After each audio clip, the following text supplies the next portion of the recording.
Hello, everybody, and welcome to our digital service. My name is Joel. I'm the lead pastor of Encounter Church, and we're really glad that you are able to tune in today. Before I jump into the actual ceremony, I just want to address a couple things. This is a little bit different than how we normally do things. Normally, there's like this intro video, and you hear from Sam, and she gives you a welcome, and like the setting behind me looks a little bit different. And there's a couple changes that we're making the beginning of the year. I actually moved my office to my house. It just makes things a little bit simpler for me to record. So this is kind of like we're trying new digs and figuring out how that's gonna work and look like. So bear with us while we change those things. But the other thing is that we're trying to experiment with what we do in this space. Just to give you a little bit of a peek behind the scenes.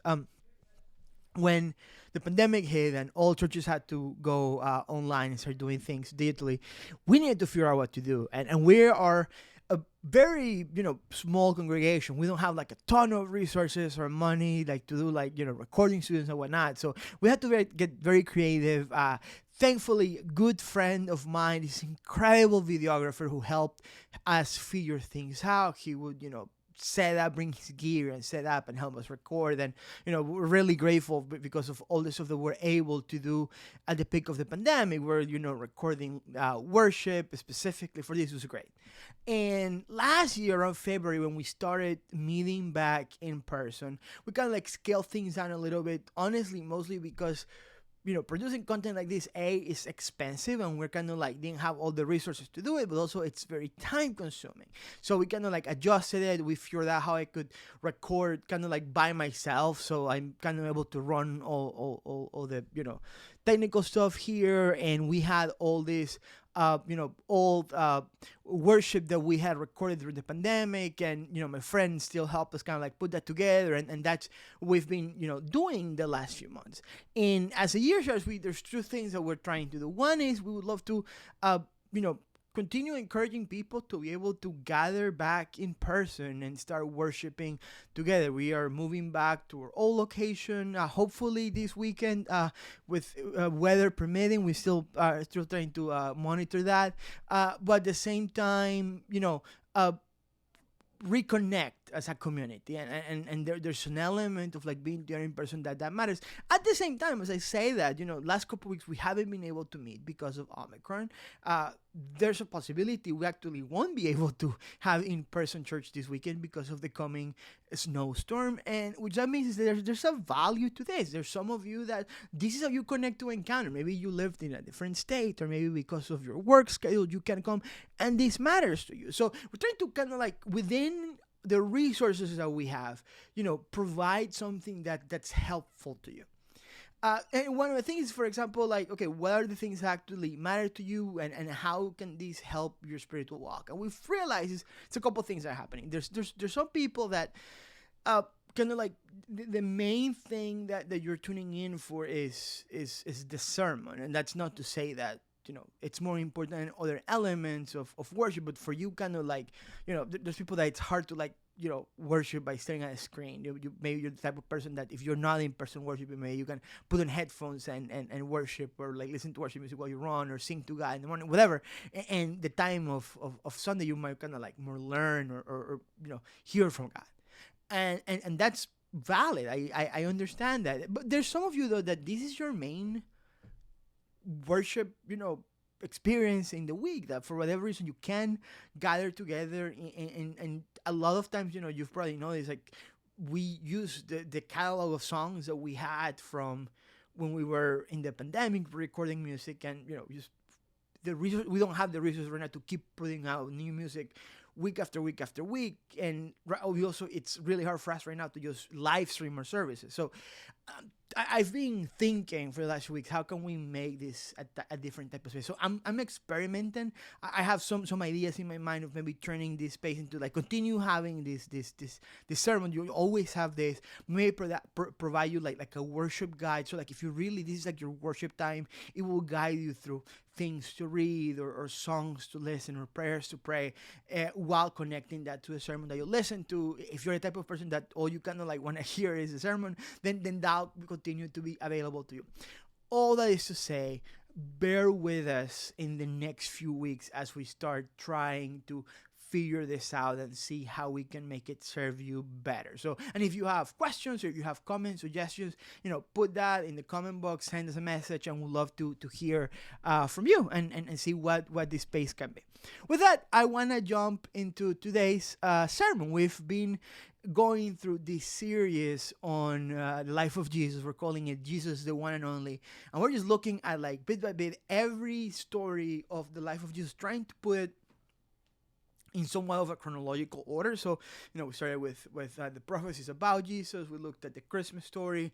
Last week, we looked at the story of when Jesus is presented at the temple.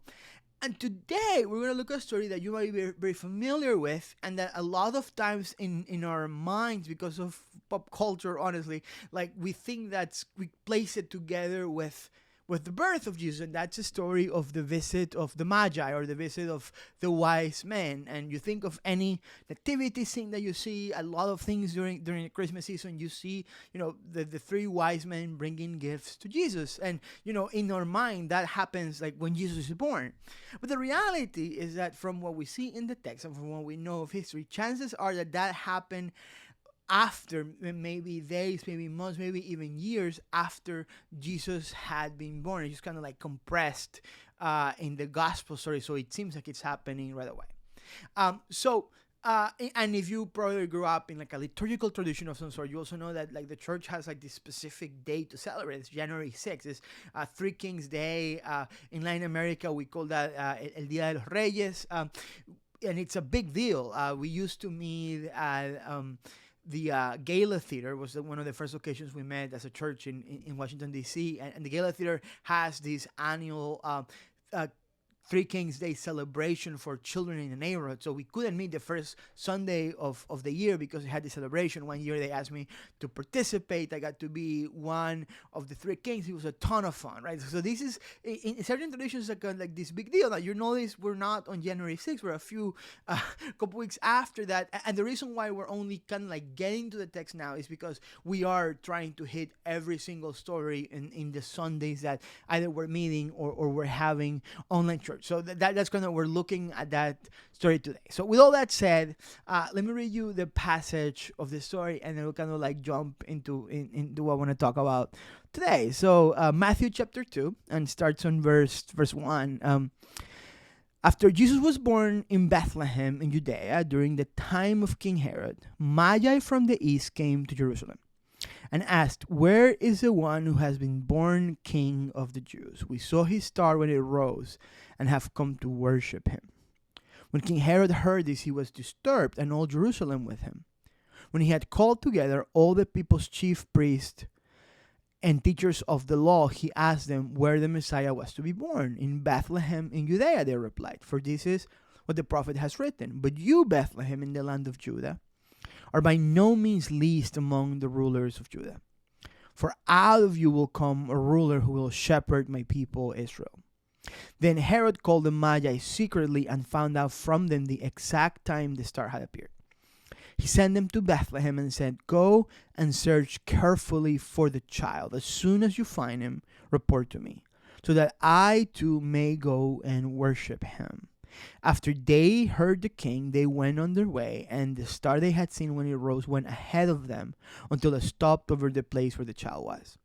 When they saw the star, they were overjoyed. On coming to the house, they saw the child with his mother Mary, and they bowed down and worshiped him. Then they opened their treasures and presented him with gifts of gold, frankincense, and myrrh. And having been warned in a dream not to go back to Herod, they returned to their country by another route. When they had gone, an angel of the Lord appeared to Joseph in a dream. "Get up," he said, "take the child and his mother and escape to Egypt. Stay there until I tell you, for Herod is going to search for the child to kill him." So he got up, took the child and his mother during the night, and left for Egypt, where he stayed until the death of Herod. And so was fulfilled what the Lord had said through the prophet, "Out of Egypt I called my son." When Herod realized that he had been outwitted by the Magi, he was furious. And he gave orders to kill all the boys in Bethlehem and its vicinity, who were 2 years old and under, in accordance with the time he had learned from the Magi. Then what was said through the prophet Jeremiah was fulfilled. "A voice is heard in Ramah, weeping and great mourning. Rachel weeping for her children and refusing to be comforted because they are no more. After Herod died, an angel of the Lord appeared in a dream to Joseph in Egypt and said, "Get up, take the child and his mother, and go to the land of Israel, for those who were trying to take the child's life are dead." So he got up, took the child and his mother, and went to the land of Israel. But when he heard that Archelaus was reigning in Judea in place of his father Herod, he was afraid to go there, having been warned in a dream. He withdrew to the district of Galilee, and he went and lived in a town called Nazareth. So was fulfilled what was said through the prophets, that he would be called a Nazarene. This is the word of the Lord. Let me ask you this question. When I say the word king, what's the first thing that comes to your mind? I'll be honest with you, and some of you might make fun of me for this. The first thing that comes to my mind is LeBron James. And the reason is because that's his social media handle, King James. So for some reason, like in my mind, I've seen so many games of LeBron. I've like read so many of his tweets and watched so much of his Instagram feed that whenever I hear King, my first result, King James, like I think of LeBron. For some of you, it might be something different. Maybe you're like into fantasy, right? And you think of like Aragorn in The Lord of the Rings, The Return of the King, or maybe you think of King Arthur, right? The other name that comes to my mind is King George, and not because I'm a history buff, but because I love Hamilton, the musical. So I've listened to the soundtrack so many times. I've watched, the recording so many times. So in my mind, that like the idea of King George is kind of like stuck, like the character that sings that "You'll Be Back." So it's really cool on that, right? And I'm thinking about this because we're looking at this passage today, and part of what this passage functions as is kind of like continuing to introduce this idea that Jesus is the king of the Jews, right? Like that's what the Magi say. Like, where is he who is born to be the king of the Jews? We saw his star. You see Herod, who is actually the king of the province of Judea at the time, and he feels threatened by Jesus because he thinks that Jesus is kind of like a threat to his throne. The whole story is about, how people react to the idea of Jesus being king. And the problem with a story like this is that we have this very, completely different relationship with the concept of monarchy and kings than the people in the first century had, right? Like we now live in, democratic societies where even the countries that have some sort of monarch, like England or Spain, now they're like this very kind of like much more like a protocol diplomatic figure, and the people that actually are ruling is the people. It's people elected by the citizens of a nation, right? So we have this different idea and image of what a king is. For us kings, a lot of times either they are like these figures of myth that are great in books or stories or shows that we read, or they're tyrants, right? Like they're like these outdated images from the past now, the kings that we still have around, or queens that we still have around, or kings are like tyrants, people that took claim of a nation or of a people and kind of like perpetuated the cycle by passing on the throne and the government to their descendants, and they're not necessarily a good thing. Like that's kind of like where I'm going with this, right? Like when we think about a king, we don't necessarily think about a king being a good thing. And more importantly than that, we don't think of the idea that a king should have any claim, like, a person by virtue of being born should have any claim to a nation or to government or rule or authority of any sort, right? And that's important because when we read a story like this, a lot of times the difference in the conception that we have of what a king is sometimes doesn't help us get to like the full impact of what the story is trying to tell us and is trying to get at. And there's a lot that we can dig into this story of like the implications of like the kingdom of Jesus going, just beyond the nation of Israel. Like you have these wise men from the east, and from people think they're probably from Persia that come to worship him. So this idea that Jesus is not only king of Israel, but king of the world, and honestly really the universe. The idea that, Herod is like threatened by the birth of Jesus, like the point of the story is showing you like Jesus is a true king of Israel. Like there's all these implications in the story. But what I want to help us reflect on for a few minutes today is the reactions that people have to the news of Jesus being king. And I think that there's something there that we can learn about how we sometimes react to Jesus. And in the story, we have basically two core reactions to Jesus, right? One is the reaction of the Magi or the wise men, right? Like, we don't know exactly who they are. Most people think they're probably some astronomers of some sort.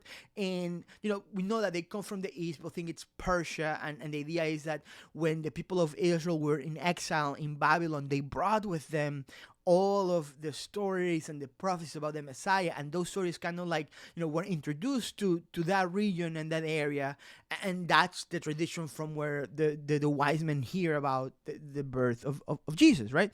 So you have these wise men, and for them, even though they live far away, even though they're not Jewish and not connected with the Jewish story, for them, the birth of Jesus, first of all, seems to be an important thing.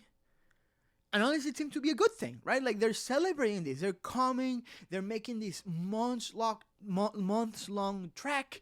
They're bringing presents with them. It's like, for them, it's like this big deal. And not only that, like, when you read the story, they say, we're looking for him so that we may worship him.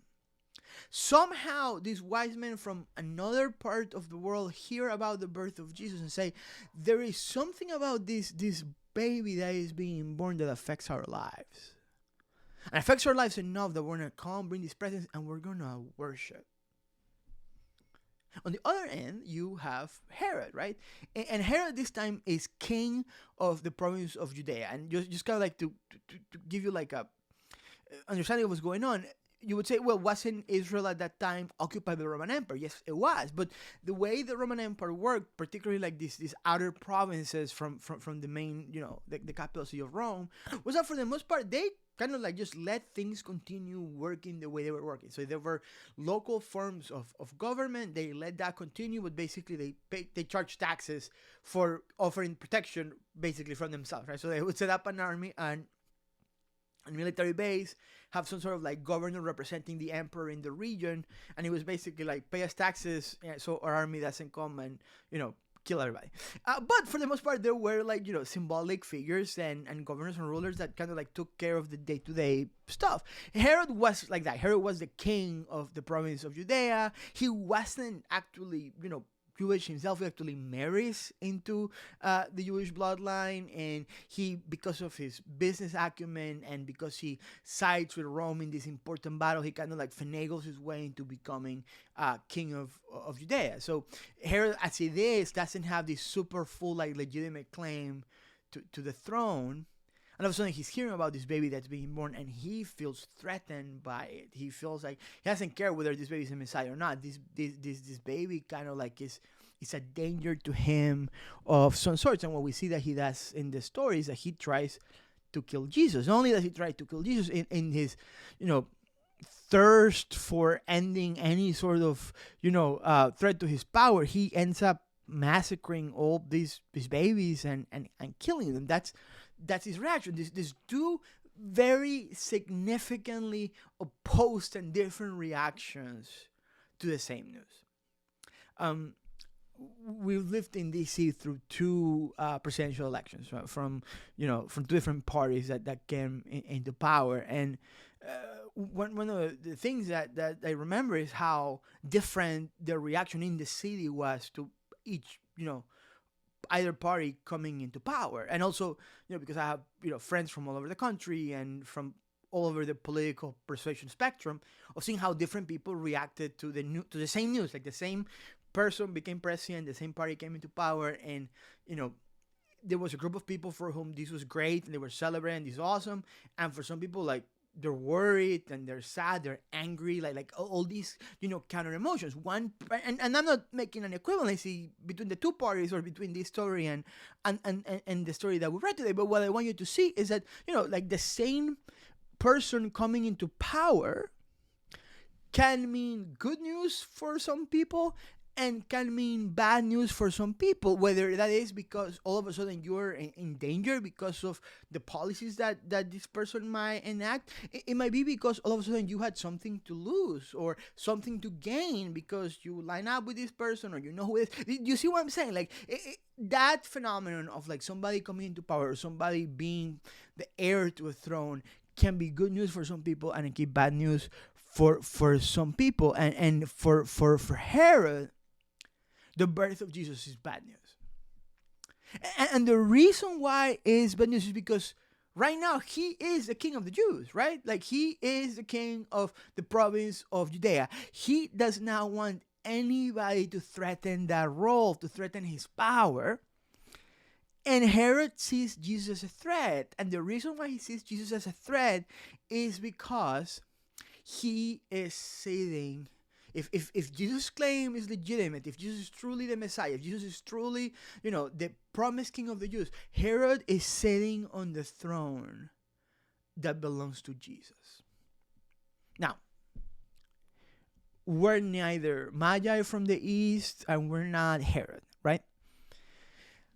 But I would argue that sometimes, a lot of times, we have similar reactions to Jesus.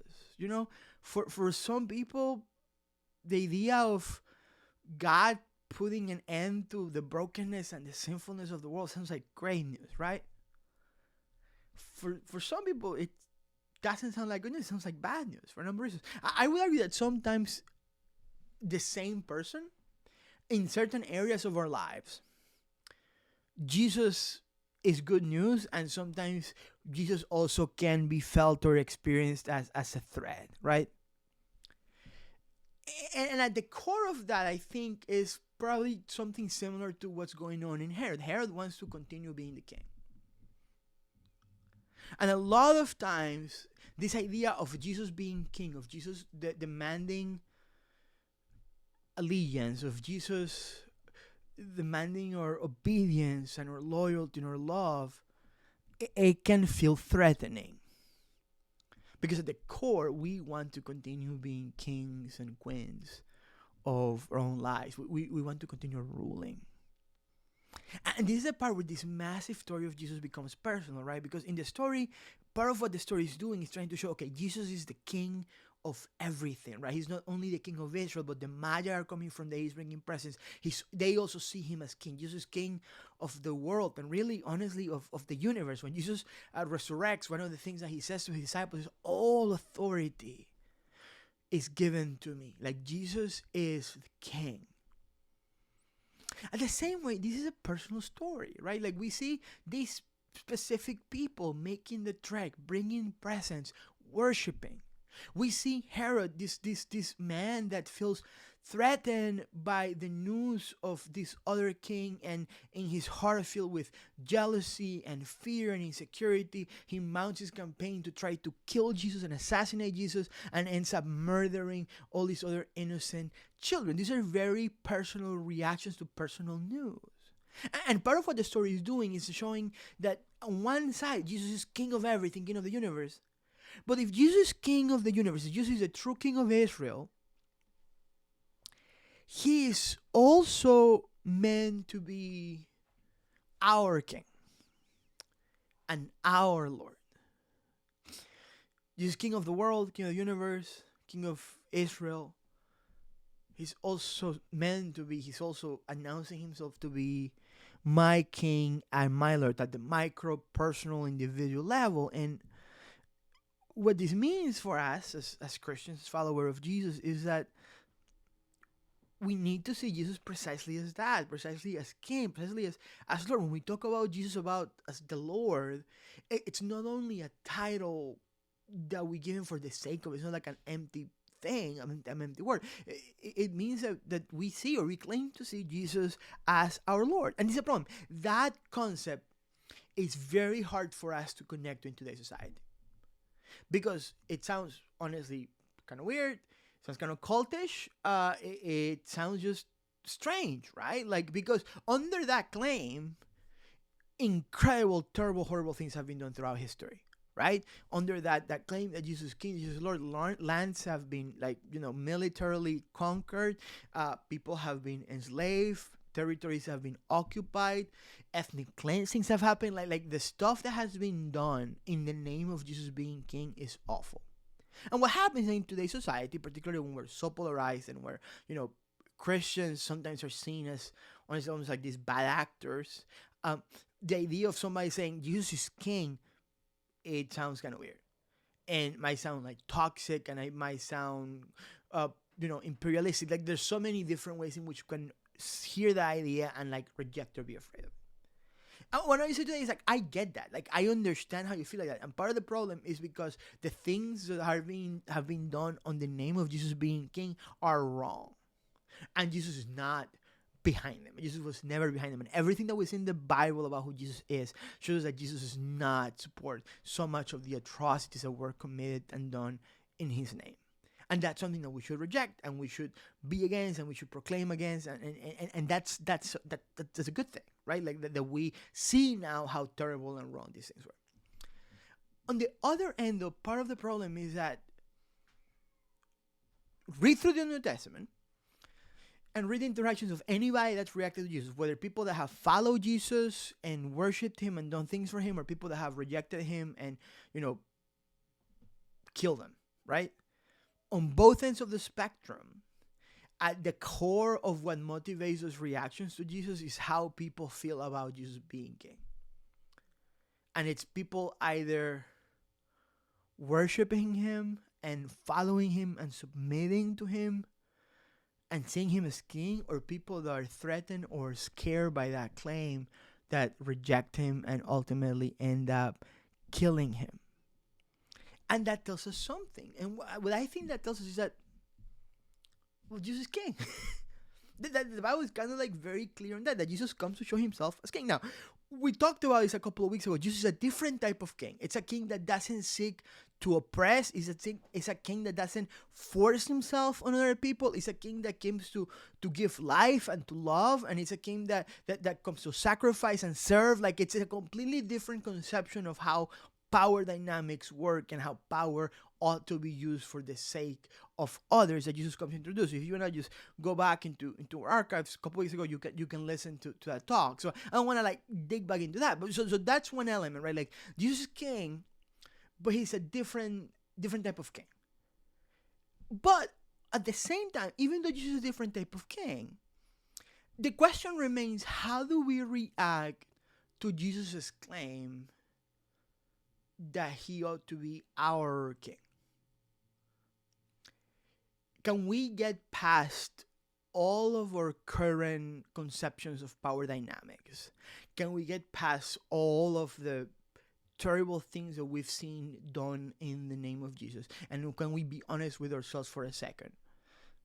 If it's true that Jesus is the king, how am I reacting to that? Am I seeing Jesus not only as the king, but as my king? Am I seeing Jesus as my Lord? Am I seeing Jesus as someone who has the right claim to my allegiance and to my life and to me following him? And a lot of times what happens is that we try to see Jesus under other labels, under other terms. We want to see Jesus as a friend.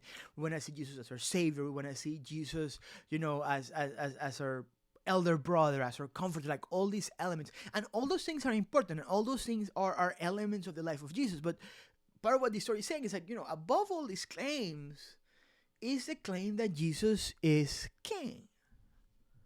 And the question I want to just invite you to wrestle with today, to meditate on today is Jesus my king? Do I think of Jesus as my king? And if he is my king, what are the implications of that to my life? What are the implications of that to how I live my life? What are the implications to that to what I give my energies to, my time to, my hopes? All of this. When you see Jesus as your king, all of those things all of a sudden come into a completely sharp, different perspective. And, I want to kind of like go on forever in that, but what I want to just leave you with today to help you think through this is maybe a way to get past a lot of times like the fear that we have of Jesus as king, right? So on one side is the idea that we don't think that anybody should have that claim on other people. We're all people created equal, right? Like that's like the basis of our constitution is the idea that all men are created equal, right? Like King George doesn't have a higher right to other people or to other lands just because he's King George, right? Like all men are created equal. So that's kind of like at the core of how we understand society today. The Bible kind of like sees that. It's true. All men are created equal. The problem is that Jesus is not just a man. Jesus is God, right? And if we were created by God, if God is the source of all, if God is the one who gave us life, well, all of a sudden, well, that qualifies as a legitimate claim of Jesus' kingship over my life. If He's the one who gave me that life. So that's one end. Now, the other end, though, is like one of the things why a lot of times we're worried of people in power is because people tend to abuse that power. People tend to exploit that power. People tend to oppress people. People tend to hurt people. So the scariest thing is like a madman with power, right? And part of the intrinsic rejection that we can have to Jesus' claim as king is, well, what if he hurts me? I mean, we don't think in those terms, but basically, what if I trust in Jesus as a king and Jesus, I either turns out not to be real and it's just like me kind of like following along this empty religion, or what if Jesus wants or is pointing my life in a direction of pain and suffering? And that's kind of like the thing that gets in the way of us being able to submit to Jesus, being able to follow Jesus. And I'm telling you that because part of what's going on in this story is that you might not think it like those terms, right? Because we just see Herod as like this madman that just is bloodthirsty and wants to kill the baby, like this caricature villain. If you actually look at the life of Herod, he's actually a caricature villain. It's insane. Like the guy is crazy. He's obsessed with himself. He's obsessed with the idea of his legacy and how he's seen into the world. He becomes this very famous builder of things, like buildings and structures, because he wanted to be known by that. He wanted his name to matter and to be known. He kills his children, he kills his wife, because he's afraid that they are going to try to take to steal him and take power away from him, so he kills them first. There's this story that Herod had given orders that when he died, to have the most important people in his kingdom be killed the same day, because he wanted the day that he died to be the day that the greatest, weeping and wailing and cries of pain, was heard in the memory of the region. Thankfully, when he died, people didn't follow those orders. But this is the type of man that we're dealing with. Now, you can say, okay, this is a caricature villain. Yes, but I would actually argue that it seems to me like there's something under there, right?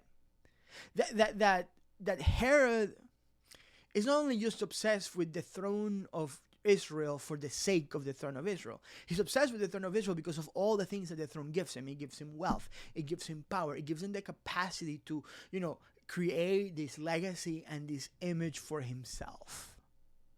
Like at the end of the day, what Herod is so protective of, the thing that Herod feels that Jesus is threatening is not only just his political claim as king, it is his life, the life that he has for himself, what he thinks is of ultimate meaning for him, which in Herod's case is, the legacy and recognition and wealth that comes with power, with political power. And Herod will do anything to hang on to that. And we might not be Herod. Like, hopefully, none of us are like at that level of crazy. But I would argue that that's not so different from how we are sometimes. You know what you're talking about? Well, I think that there are areas in our lives where we feel very threatened of Jesus' claim of kingship and lordship because of what those areas mean to us. And it can be, I don't know, it can be an addiction, or it can be a relationship that we know it's toxic, we know it's killing us, but it matters to us. It can be a way of doing things, whatever it is. You know what I'm saying? There are areas in our lives where we welcome, like the Magi, we're excited about Jesus coming, right? Like if I am struggling with a disease and I believe that Jesus can heal me, of course I want Jesus to be King and Lord over disease so I can experience His healing. If I'm going through a rough financial patch, of course I want Jesus to be, King and able to provide for me. There are areas in our life where I want Jesus to be King, and there are areas in our life that I don't want Jesus to be king. And whatever the thing is, I actually don't think that it's that thing, like in the same way that I don't think that Herod was just obsessed with the throne, he was obsessed with the things that the throne brought us. A lot of times, Steve Carter, the preacher, he says that there's the thing beneath the thing, right? That maybe I want, this particular relationship, even though it's toxic, even though it's killing me, even if I'm not really happy, but I'm in that particular relationship because I feel like if I'm not in that relationship, I will never be happy and nobody else will ever love me and I'll be alone. And I'm scared of that. And because I'm scared of that, I will protect this thing. Even if Jesus is telling me, give it up, it's the wrong thing, it's killing you, I will cling on to it because of what's beneath it. It could be, say, my career plans, right? And like, I'm hanging on to this particular career path that I have. But it's not just for the sake of the career path. It's because I think, hey, if I stay on that career path, I am going to feel fulfilled, or people are going to respect me, or I'm going to get the money that I need to, feel happy and protected, or the recognition, or whatever it is. You know what I'm saying? Like there's these things that for us we hang on to, not because of that, but because of the thing that is, beneath the things. I don't want to, stop sleeping around with all these people, even though I know it's damaging to my soul. But if I don't do this, I will be lonely and I will never be able to find somebody to love me. Like we have these things that we do, or that are kind of like clinging on to because what we think those things will deliver. Whatever the thing is, what's going on there is that we trust ourselves better on the throne of our lives to deliver the thing beneath the thing. But the thing about Jesus, and this part of what we started looking at last week, is that the thing beneath the thing, whatever that is, whether that it's love or security or fulfillment or acceptance, all of that's ultimately in its better, most perfect version found in Jesus. That no amount of money will provide you true security, only Jesus will. That no person, for however good they are, will actually provide unconditional love, only Jesus will. Whatever it is, that ultimately what our souls are really longing for, the thing beneath the thing, is our craving for the relationship with God, with the thing that God creates in us when we're connected to Him. So when Jesus is on the throne of our lives, we might let go of all these things that Jesus is saying that we should let go of and let Him rule our lives. But the thing beneath the thing, like what we truly long for, what our souls really long for, we're not going to lose it because that is actually found in Jesus in a superior, most pure, perfect way. C.S. Lewis has this quote that I've always kind of like thought of. He says, if we consider the unblushing promises of reward and the staggering nature of the rewards promised in the Gospels, it would seem that our Lord finds our desires not too strong, but too weak. We're half-hearted creatures fooling about with drink and sex and ambition when infinite joys offered us. Like an ignorant child who wants to go on making mud pies in a slum because he cannot imagine what is meant by the offer of a holiday at the sea. We are far too easily pleased. What Jesus Lewis is saying is, you don't need to see Jesus as a threat. Letting Jesus into the throne of our life doesn't mean the losing of yourself, even though it does. It actually means the finding of yourself, because the true self of you, it will only be found in Jesus. It's a contradictory statement, but it makes sense in the economy of God. It's only when we surrender to Jesus, when we submit to Jesus, when we submit our future, when we submit our lives, our relationships, our finances, when we give it all to Jesus, that we can eventually be found in the right way, that the true life that we long for, even if we don't know it, is only found in Jesus. But for that to happen, the only proper way of relating to Jesus is to enthrone Jesus, the King of our lives. No, but the other thing is, well, so how do you know that? Is because Jesus has a track record of showing that that's what he's about. Um, there's this story. Towards the end of the Gospel of John, Jesus dies, Jesus resurrects, and Jesus starts appearing randomly to disciples, kind of like not scaring them, but like shows up randomly. Hey guys, I'm alive, right? And there's one of the disciples of Jesus that he hasn't seen. His name is Thomas, right? And the other disciples say, dude, like we saw Jesus, can you believe it? And he's like, I actually don't believe it. And then he says something interesting. He says, unless I see the nail marks in his hand and put my finger where the nails were and put my hand into his side, I will not believe. In the story, a week later, Jesus shows up. Like the disciples are hanging out, the doors are closed, and Jesus randomly shows up. And Jesus shows up, and the first thing he does is talks to Thomas. He said, hey, Thomas, look at, I read to you. He says, put your finger here. It's in my hands. Reach out your hand and put it into my side. Stop doubting and believe. And Thomas says to him, my Lord and my God. You see, all of the things, and there's so much in that passage. What I want to show you is this. Notice what Thomas asked for, right? Because my first thing is, okay, if somebody can actually come back from the dead, right?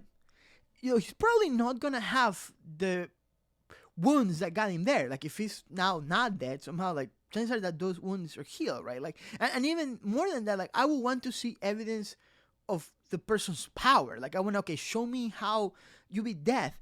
Thomas doesn't want that. Thomas wants actually to see the marks of Jesus' suffering.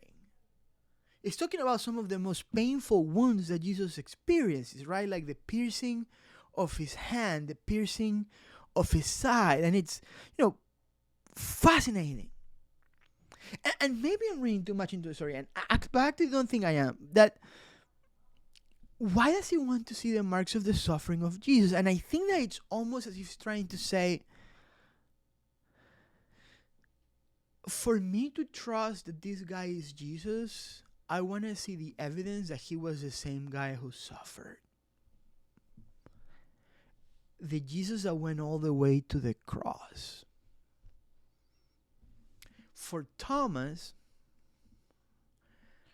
Jesus' suffering